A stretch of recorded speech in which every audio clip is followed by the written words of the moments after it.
Alright, to recap what we talked about this past week in economics, we took the questions that you had in class, which were really great, and Mrs. Wade and I decided to go ahead and just kind of advance some of the lessons we were preparing for the future and talk about government taxing and spending policies. We talked about the taxes that are taken, which of course you and your cost of living project are experiencing a little bit.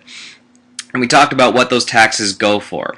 We also just kind of gave you the politics behind it, that it is a congressional power, both at the federal level and the state level. Now, we talked about progressive taxation. And of course, you voted on, in your cost of living project, if you wanted to add a progressive tax into the cost of living, which you decided to do. So the concept is this simple, that the more money you make, the more taxes that come out. We will talk about regressive taxes as we go through. Now, in addition to that, we talked about sources of government income. Beyond the income tax and the progressive taxation, we talked about sales tax and how states and cities will determine this level together.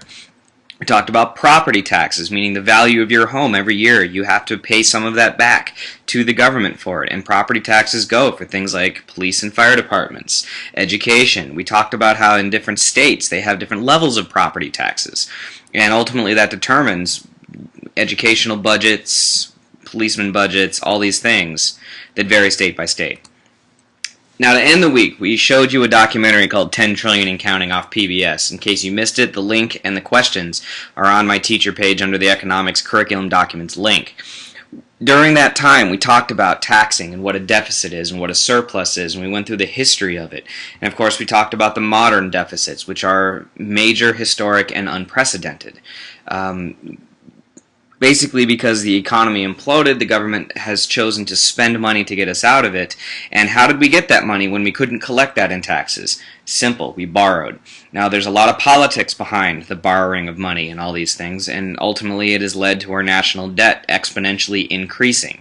And the one thing we left you with for the end of the week is this concept of entitlements, in particular Social Security and Medicare. Medicare and Social Security are the promises made to all citizens age 65 and older, and of course there's a lot of uncertainty as to whether or not those will be there for me and for you.